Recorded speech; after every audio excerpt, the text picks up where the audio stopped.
¿Eh? Lo que usted quiera, doctor. Bueno, voy a hablaros ahora de patología. Mi idea es hacer un descanso a mitad de la mañana. Además me lo vais a... Yo creo que me lo vais a solicitar. Sí, dime, Javier. Buenos días. Que hablabas de pinzas acabocados, ¿no? Sí. Para tomar muestras en el síndrome de Sjögren. ¿Qué pinza es? No, se llama pinza B. Pinza B. Es como la que utilizan los oftalmólogos para operar el chalación. Es una pinza, se llama así, pinza B. Y la vende un laboratorio que no me acuerdo ahora cómo se llama. No sé si... ¿Sabéis qué laboratorio es? Luego te lo digo, Javier. Es una pinza que tiene una valva plana por un lado y por otro lado ese círculo. Entonces tú aprietas el labio y lo que hace es prolapso de la mucosa hacia afuera, que lo puedes biopsiar fácilmente y además provoca isquemia. Bien, vamos a hablar de enfermedades. En la cavidad oral pueden aparecer enfermedades propias de la boca y son aquellas situaciones patológicas que por las estructuras anatómicas e histológicas de la cavidad oral aparecen de forma exclusiva a nivel de la cavidad oral. Por ejemplo, las aftas. O bien, con frecuencia aparece patología sistémica que afecta a la cavidad oral, como este pénfigo vulgar que veíamos antes. O incluso ser la vía de entrada de alguna enfermedad. Por ejemplo, una posible endocarditis infecciosa o endocarditis bacteriana. Ya sabéis que desgraciadamente la primera pregunta que le hacen a alguien cuando le diagnostican una endocarditis bacteriana es: ¿ha ido usted al dentista recientemente? Y esto es así porque desgraciadamente algunos de los casos de infección han pasado previamente por dentista y probablemente haya sido la vía de ingreso de la bacteria. Pero os diré que sigue en entredicho las técnicas de profilaxis de endocarditis bacteriana, entre otras cosas porque no se sabe exactamente si son eficaces o incluso provocan más casos de alergia más que beneficio. De hecho, si pensáis en la gente que pudiese tener un problema vascular o problema cardíaco y pudiese desarrollar una endocarditis bacteriana, eso significa que las bacterias pasan a la sangre, en una situación quirúrgica, pero ¿a quién no le sangra la encía? Y sobre todo pacientes cardiovasculares que vemos que tienen una situación gingival fatal y que les sangra continuamente, al comer, al cepillarse, al utilizar un cepillo interdental, etc. Y es vía de entrada mucho más frecuente que nuestra actividad asistencial. Lo que pasa es que aunque solamente sea desde el punto de vista legal, pues tenemos que hacer profilaxis de endocarditis infecciosa o bacteriana. Pero, como os decía antes, voy a hablaros de las lesiones tal como las vemos. Cuando alguien viene a vernos y tiene una patología o durante una exploración de rutina vemos que tiene algo diferente, no te molesto, ¿no? Vemos o bien un bulto, y así lo vamos a denominar porque no son tumores, de hecho el tumor en la boca es lo menos frecuente, bulto que crece hacia afuera o lesión esofítica, o bien es algo que tiene un color diferente, una discromía, o bien es algo que es una úlcera, que son las lesiones endofíticas. Estas son las tres formas, como vemos habitualmente, patología en nuestras clínicas.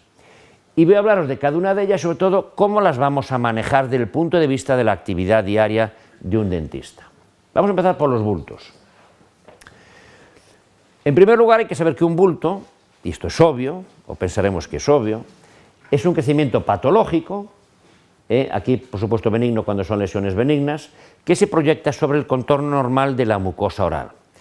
Y lo primero que habría que saber es qué significa esto de benigno o maligno. El concepto de benignidad o malignidad no está tan en relación con las características histológicas, sino sobre todo con el crecimiento biológico.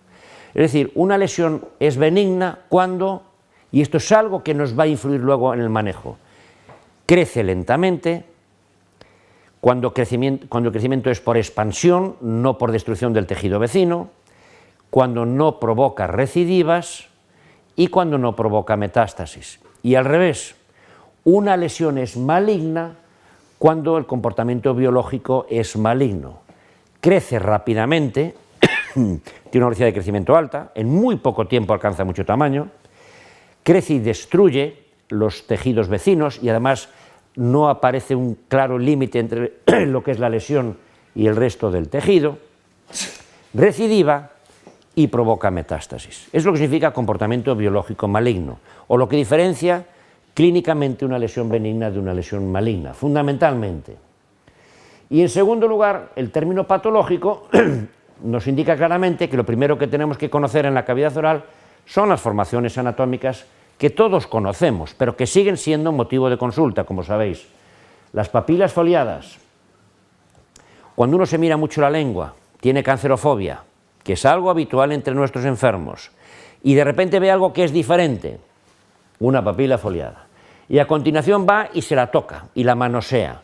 Y además de ser una estructura rara, porque tiene un aspecto raro, crece de tamaño porque se inflama y aparece incluso dolor por el manoseo. El paciente viene con un cuadro patológico. Tengo algo ahí que yo no sé si será algo malo, y es la papilitis foliada, que es un cuadro clínico relacionado con el hallazgo y manoseo de esta estructura anatómica, bilateral, siempre previamente mirar el lado contrario. La V lingual de las papilas caliciformes, las salidas de los conductos de las glándulas salivales mayores, de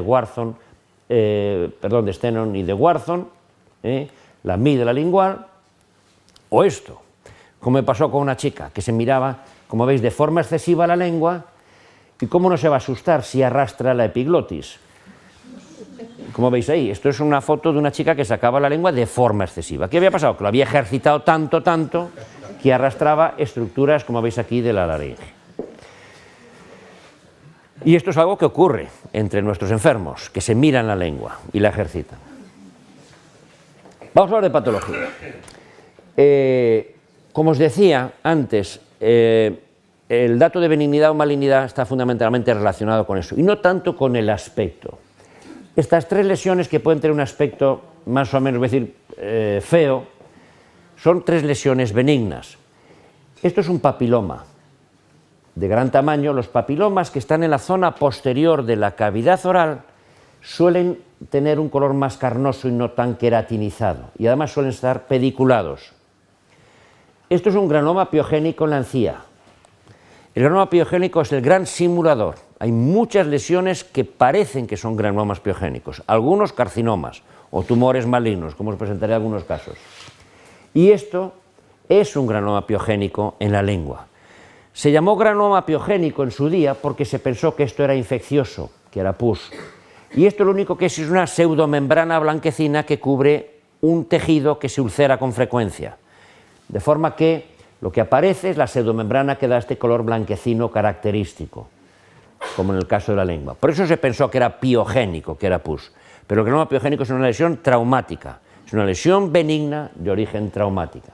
Siempre hay un traumatismo relacionado con su aparición.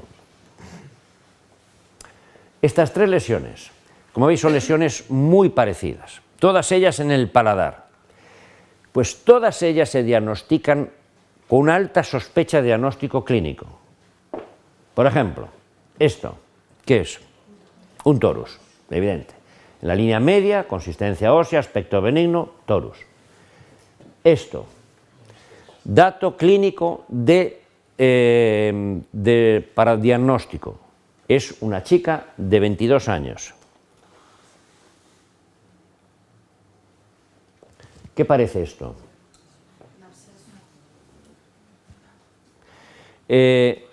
¿Cómo es el absceso? ¿Qué evolución tiene? Agudo. Esto es una lesión crónica. Esto persiste en el tiempo. Esto no es tan doloroso como un absceso. Podría ser un absceso, además de forma que sale también por vestibular, ¿lo veis? Es un granuloma piogénico. ¿Qué ocurre en una mujer de 22 años? Que puede estar embarazada. Es un tumor hormonal, que es un granuloma piogénico o tumor de embarazo, que habéis visto seguramente en alguna ocasión. Ya sabéis que estas lesiones se recomienda mejorar lo que es la higiene, mejorar la situación inflamatoria, pero salvo que no haya problemas funcionales o estéticos, no extirparlos, porque la posibilidad de que recidiven antes de que termine el embarazo es muy alta. De forma que esperamos a que dé a luz, y si la lesión no ha desaparecido, o queda algo, entonces la vamos a eliminar. Y esta lesión. Este es un varón, creo que tenía 35 años, o entre 30 y 35 años. Tiene la boca mal cuidada, aparentemente sano. Es un sarcoma de Kaposi en un paciente VIH. Por supuesto, habría que saber que es VIH pues, para hacer este diagnóstico de sospecha. Pero si no, con esta lesión deberíamos de pedirle una prueba para saber si tiene VIH o no. Sigue siendo una enfermedad pandémica el VIH. Lo que pasa que con los tratamientos de antirretrovirales no vemos tanta patología asociada, pero sigue existiendo la infección y los enfermos con VIH. 4 lesiones, 2 son benignas y 2 son malignas. ¿Qué opináis?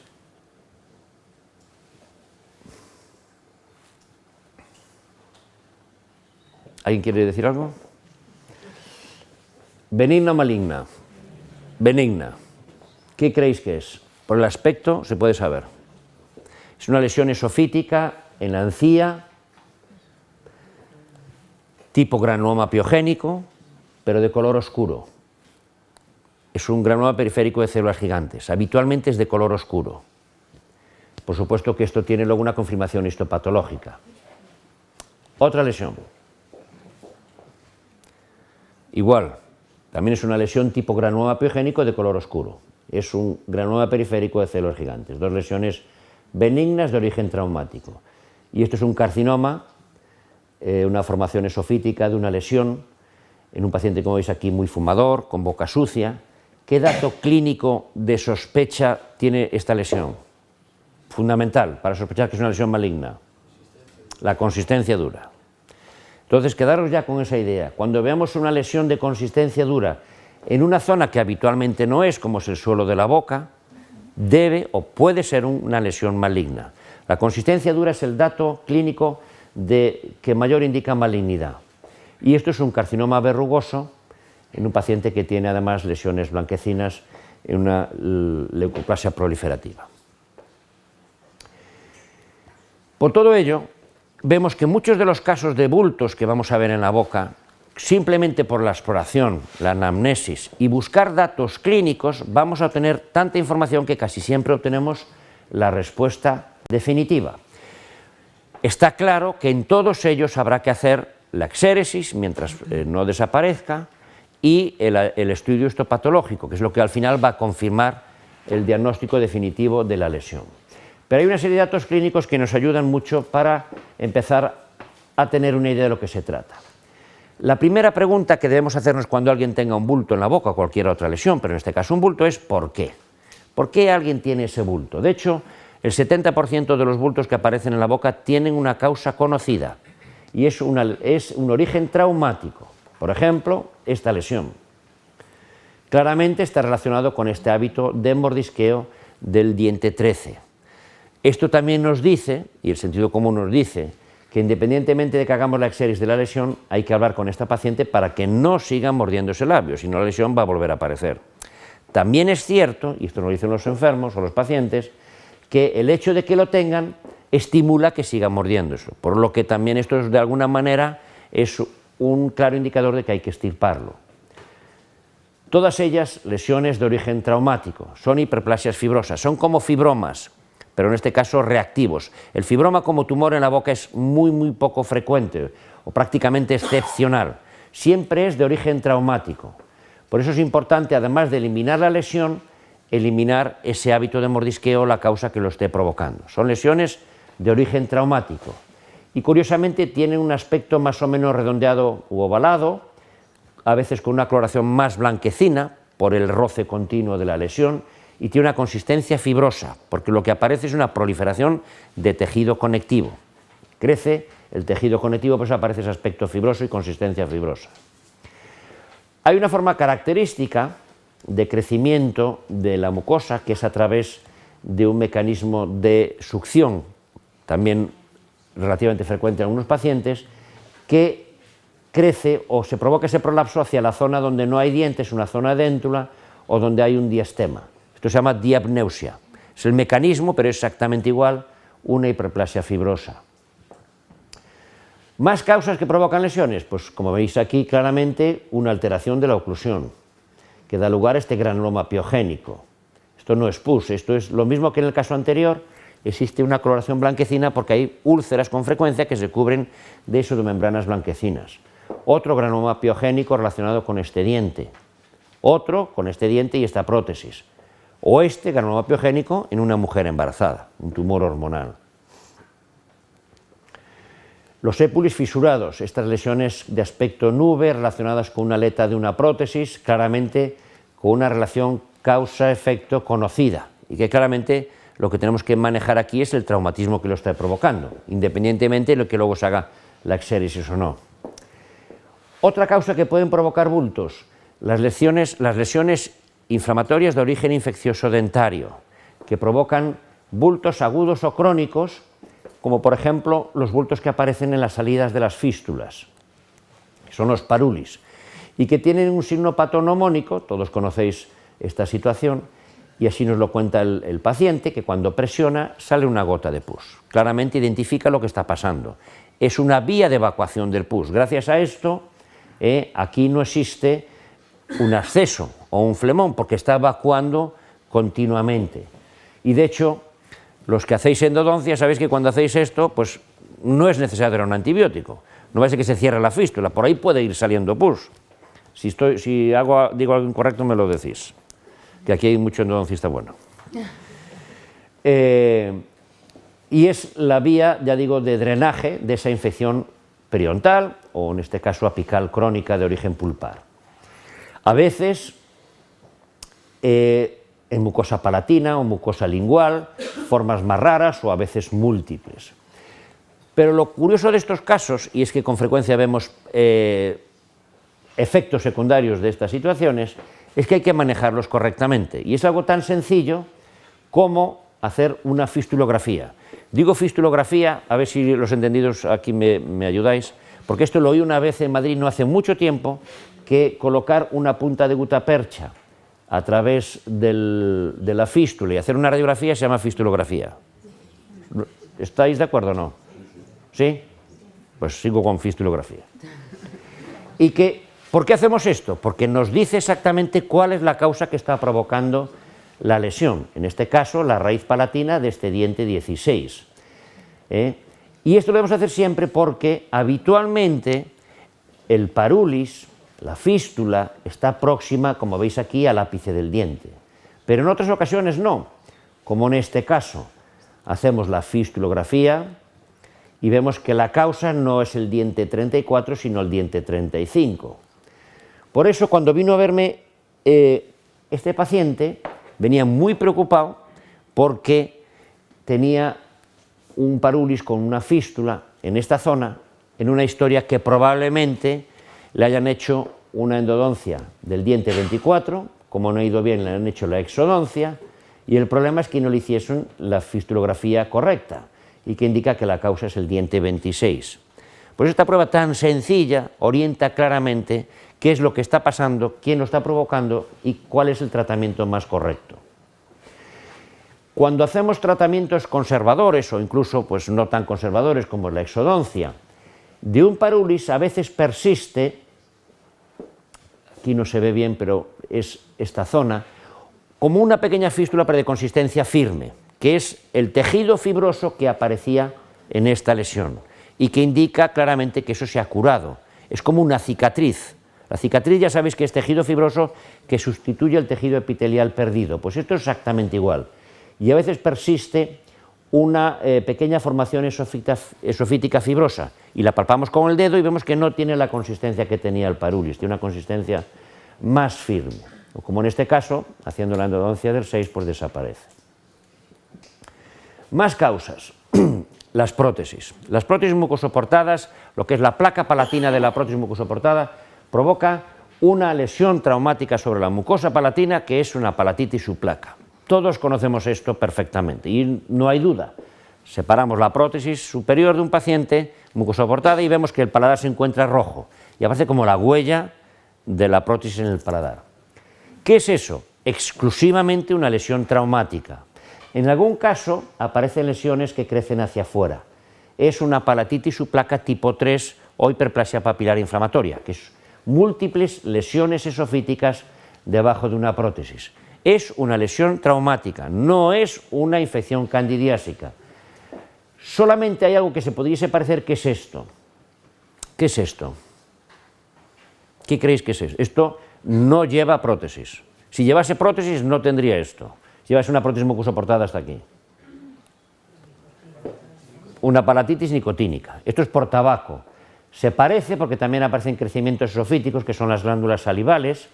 Es una lesión potencialmente maligna si persiste en el tiempo y está claramente relacionada con el tabaco. Y en un paciente además que no tiene placa palatina. Si tuviese placa palatina, la mucosa palatina estaría protegida contra la acción irritativa del tabaco. Más lesiones esofíticas de este origen traumático y que, insisto, claramente es una lesión traumática. ¿Qué quiero decir con esto? Que puede ser que se sobreinfecte por Candida albicans, pero se ha comprobado que no llega ni al 50% de los casos. Para poder dar un tratamiento antifúngico a estos pacientes, tendremos que hacer un frotis, un cultivo para confirmar que se trate de una sobreinfección candidiásica. Si no, no sirve para nada, porque no hay sobreinfección candidiásica. Preferiblemente un frotis, preferiblemente. ¿Por qué? Luego voy a hablar un poquito más de candidiasis, pero os adelanto que hongos tenemos todos. Todos tenemos hongos en la boca. Lo que pasa es que cada vez las técnicas han ido mejorando y el porcentaje de positividad ha ido aumentando en el tiempo.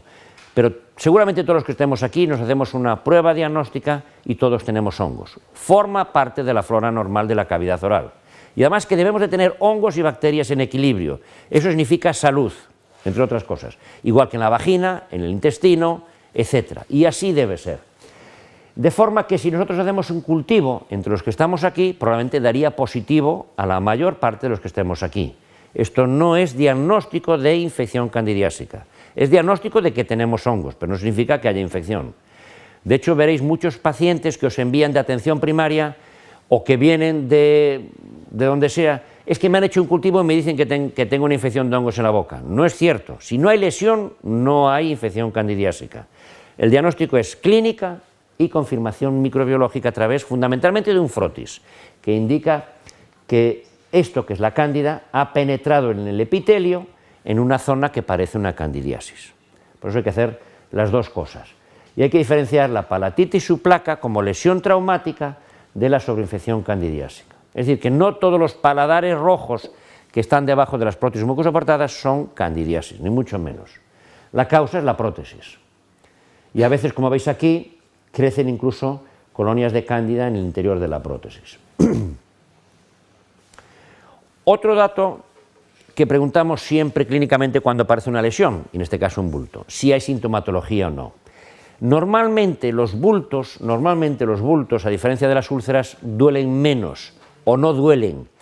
Y si duelen, normalmente es o bien porque han crecido de forma muy rápida y han destruido tejido, o porque tiene un componente inflamatorio infeccioso, como por ejemplo los abscesos. Si no, la mayor parte de los bultos son asintomáticos. Abscesos, ya sabéis, pulpares o periodontales, y la diferencia clara que hay en el manejo de una u otra situación. Otro dato que ayuda mucho el diagnóstico: ¿dónde aparece ese bulto? Existe un término generalizado que es el de épulis. Épulis significa solamente crecimiento sobre la encía, es decir, cualquier bulto que aparezca en la encía es un épulis. Lo que pasa es que cada épulis tiene luego un nombre diferente según las características histológicas, la relación con factores conocidos, etc. Épulis fisurado, épulis granulomatoso, etcétera, etcétera.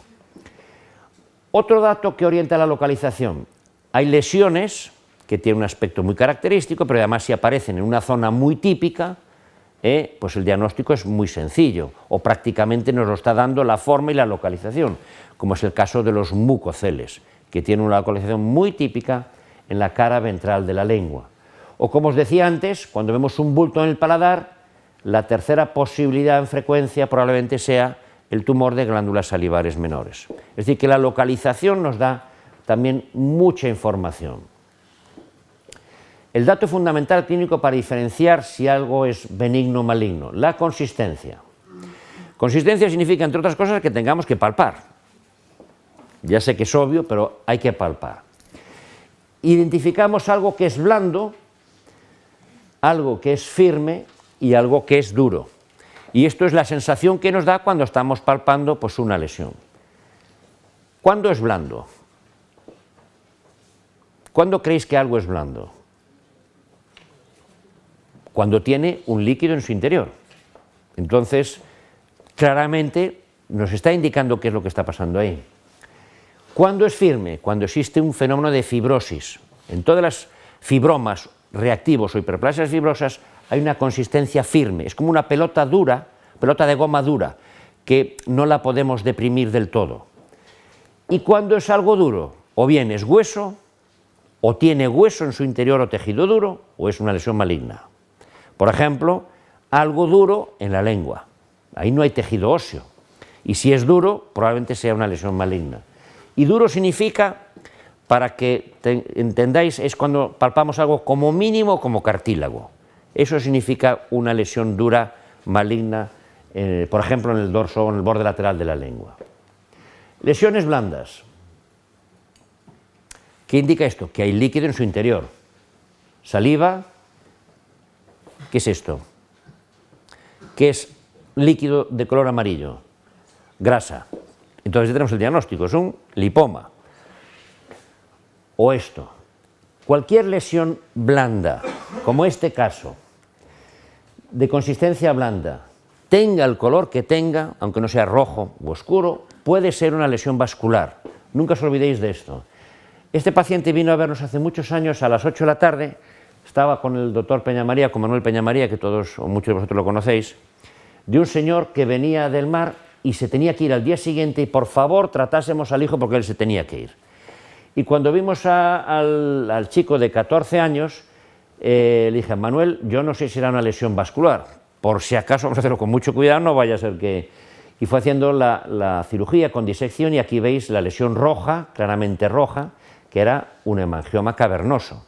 Entonces acordaros que cualquier lesión del color que sea de color normal de la mucosa y sobre todo si es rojo u oscuro, puede ser una lesión vascular. Consistencia firme, todo lo que tenga una proliferación fibrosa como son los fibromas irritativos. Y dura, o es hueso, como son los torus, aunque tenga un aspecto diferente, o sea un tumor maligno. Consistencia dura, como cartílago, como mínimo como cartílago. Mirad este caso. Estos son 3 fotos de lo que aparentemente es la misma lesión. Si os fijáis, esta lesión esofítica entre el 46 y el 47 en vestibular, esta lesión entre el 23 y 24 por vestibular y esta lesión entre el 44 y 45 por vestibular. ¿Qué creéis que es esto? Parecen 3 granulomas piogénicos. No os olvidéis, el granuloma piogénico es el gran simulador. Solo hay una diferencia entre estas dos y esta. Este tiene una consistencia diferente. El granuloma piogénico es una lesión de consistencia blanda porque fundamentalmente lo que hay son muchos vasos sanguíneos, hay una proliferación vascular. Es como un hemangioma, por eso es de consistencia blanda. Solo que en algunos casos cuando persiste en el tiempo está más fibrosado, pero este caso tenía una consistencia diferente. Este es el mismo caso con visión indirecta, la exéresis, y aquí veis la gran cantidad de vasos sanguíneos que son estos espacios blancos y que corresponden a un granuloma piogénico. En cambio este de consistencia diferente tiene también este aspecto que se llama enreló de arena. Esto es algo muy típico también de los granulomas piogénicos, esto no indica más agresividad como este es un granuloma piogénico. Hicimos la exéresis y este tenía perlacórneo en el tejido conectivo, un carcinoma oral de células escamosas. ¿Cuál es el dato clínico diferente? La consistencia. Por eso, consistencia dura en una zona que no debe ser así, sospecha de malignidad. Otro dato es la forma. Hay lesiones que tienen una forma tan característica que así la vamos a denominar.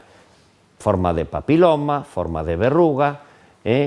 Por ejemplo, esto es un papiloma. Esto es un papiloma porque tiene este color blanquecino y tiene esta forma característica que se llaman dedos de guante. Mirad esta. Este no sé si me lo mandasteis, este es un paciente de hace bastantes años, no sé si alguno de vosotros me lo habéis mandado. Este es un chico que viene a verme porque tiene estas formaciones esofíticas que veis aquí, con esto aquí. Aquí lo veis a más aumento. ¿Qué opináis? ¿Qué parece esto? Verrugas. ¿Y esto?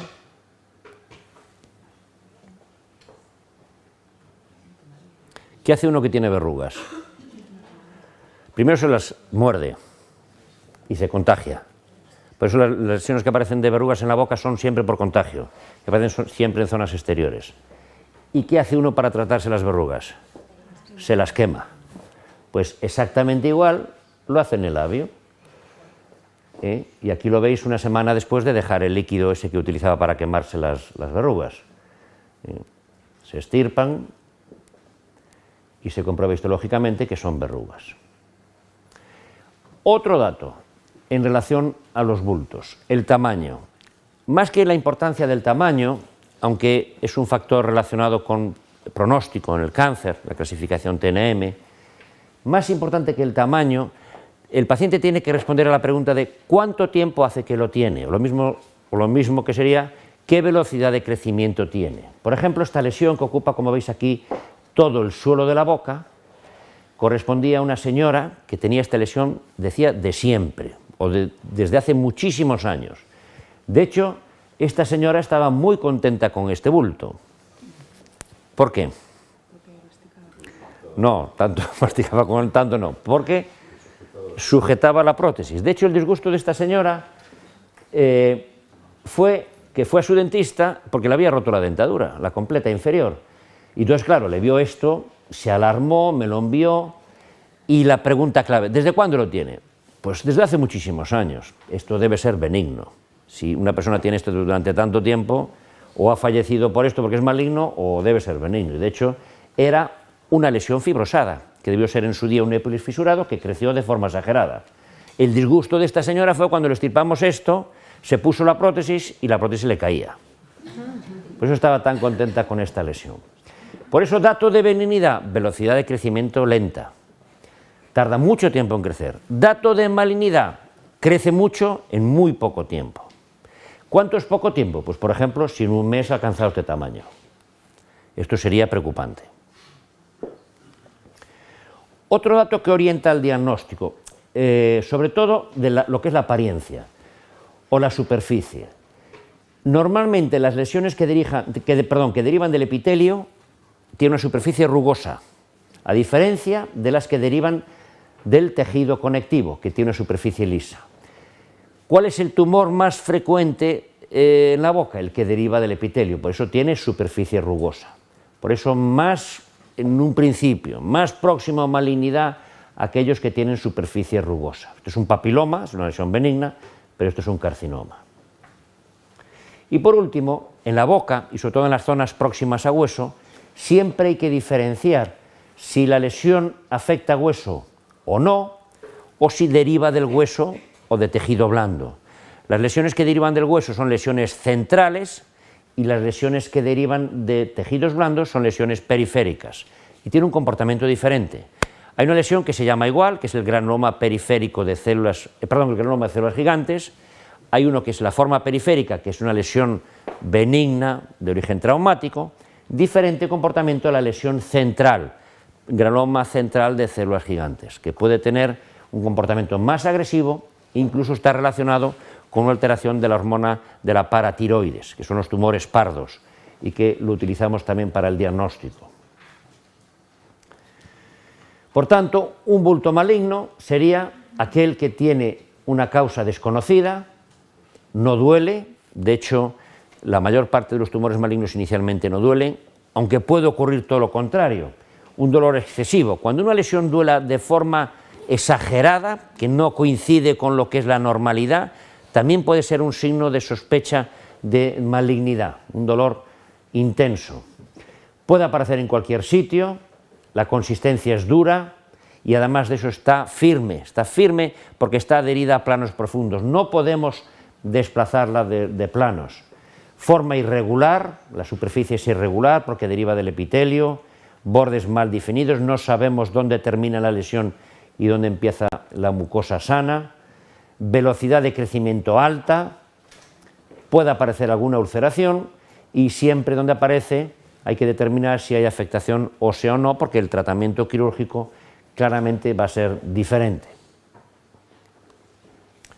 Voy a presentaros, creo que hay ahora 3 casos clínicos de lesiones de bultos. ¿Queréis hacerme alguna pregunta? Vamos bien de tiempo, ¿no? Están suspirando aquí delante. Bueno, primer caso. Este es el típico caso, como vosotros tendréis vuestros amigos, que, oye, mira, ¿cuándo ves a mi hijo? Esto.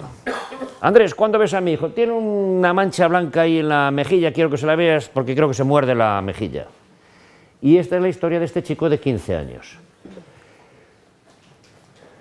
Y esta es la mancha blanca que me manda mi amigo de su hijo. Y digo, pero esto no es una mancha blanca, aquí veis que el aspecto no es una mancha blanca.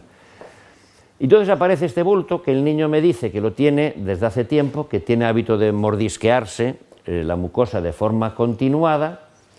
De hecho, aquí veis estas manchas blancas que probablemente sean de mucosa mordisqueada, pero aquí tiene una lesión que crece hacia afuera, como mínimo de aspecto irregular. Aquí aparecen unos focos hemorrágicos, aquí aparece esta zona blanquecina, pero es que además de esto, si os fijáis, cuando abre la boca sin presionar nada, parece que la lesión tira de la mucosa, es que está adherida a planos profundos de la mucosa, y la consistencia pues es como mínimo dudosa,